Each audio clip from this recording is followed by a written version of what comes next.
Wala akong mga braso. Kung feeling mo hindi ka mahal ng Panginoon dahil parang tinalikuran ka na ng panahon, ang video na to ay para sa'yo. Masakit pa sa akin, natawa ko ng walang kamay. Para sa akin, walang value sa kalibutan. Pero this is 300,000 pesos. Ito ang huling sahod at ipon ko. Pero alam ko mas kailangan mo to. 10,000, 20,000, 30,000, 40,000. Eto si Kuya Upe, 43 years old, namumuhay mag-isa at nakadepende lang sa kita ng basura. At gaya ng karamihang naghihirap, kumikita lang rin ng barya-barya.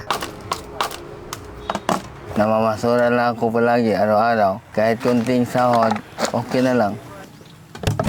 Kung para sa atin marumi at nakakadiri ang basura, para sa kanya, eto ay grasya. Paano gagawin akin buhay kung hindi ako maghanap buhay? Di na mamamasura lang ako. Maliban sa maruming trabaho, ang mas nagpapahirap pa sa kanya ay pinanganak siya na isang.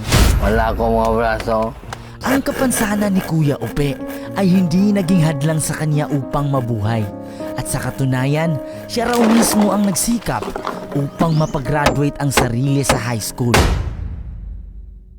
Paano ka nag-survive sa 43 years dito sa mundo? Walang gamay, pungkol, wala.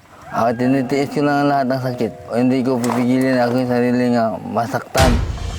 Hindi ka panipaniwalang may mga tao pa rin kayang manukso sa ganitong klaseng kalagayan. Hirap na nga sila sa buhay dahil araw-araw nila itong pinapasan. Dahil sa mga nangungutya, mas lalo pa itong nadaragdagan. Pilitin ko buktiin ako yung buhay, masusuko naman ang Panginoon. Iwasan ko lang ang mga salita ng sakit. Ang mga taong may kapansanan ay hindi kailangang magbago. Ang kailangan nila ay tanggapin ng buo at itrato ng equal bilang isang tao.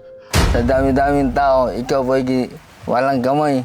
Siyempre, magtatampo ako.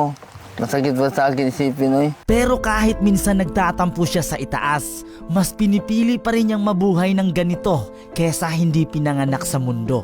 Tanggap ko ang kalagayan ko. Dahil nakikita ko ang mundo kung gaano kasarap. Santa Maria, nandiyo sa Diyos, iabo ko ng sana. Sa kabila ng kanyang kapansanan, nakakabilib kung paano siya naka-adapt sa mapanghusgang lipunan. Lalo na sa mga bagay-bagay na nakasanayan nating ginagamitan ng kamay. Pipiliin mo pa rin mabuhay kahit ganyan? Oo, magigda ako sa kong walay. Masakit, oy, nga ako ng usa. Sa isang araw, ilang beses ka nakakain? Isa. Wala ko kabalo kasi purpose ginawa ako. O ano nakinanay ko. Kung may pera ka, anong gagawin mo sa pera? Sari-sari store, pahanap buhay ng gusto. Ito ang huling sahod at ipon ko. Pero alam ko mas kailangan mo to. Gusto ko lang linawin, hindi ako mabuting tao. Gumagawa lang ako ng mga videos na di kayang gawin ng iba. Pero this is 300,000 pesos. 10,000, 20,000, 30,000, 40,000, 50,000, 60,000, 70,000, 80,000, 90,000, 100,000. Salamat, makatukod ako ng negosyo para hindi ako mamasura. Kung magne-negosyo ka, medyo kulang pa yan, kaya dadagdagan natin. Wow, 110.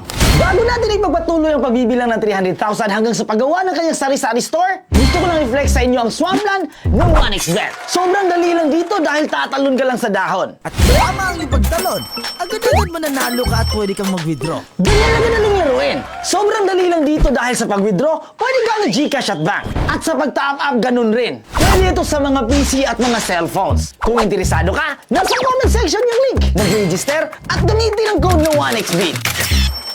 At kung mahilig ka sa laro, marami kang pwedeng mapagpilian dito. Katulad ng mga card games at roulette. Kaya ano bang hinihintay mo? Download na! 120, 130, 140, kaya pa? 300,000 pesos. Salamat, idol.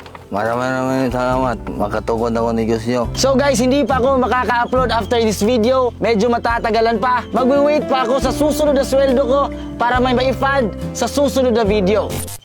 Sa araw na to, matutupad na ang pangarap niyang magkaroon ng grocery store. Ito na yon ang sari-sari store. Ang pinangapangarap ko. Natupad na dahil ni Idol Beatmaster.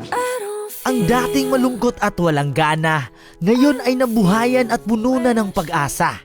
Hindi ka man maswerte sa kalagayan mo ngayon, sigurado ako na may planong maganda ang Panginoon. Ang pag-share ng video na ito ay sobrang laking tulong kay Kuya at sa mga taong tinutulungan natin.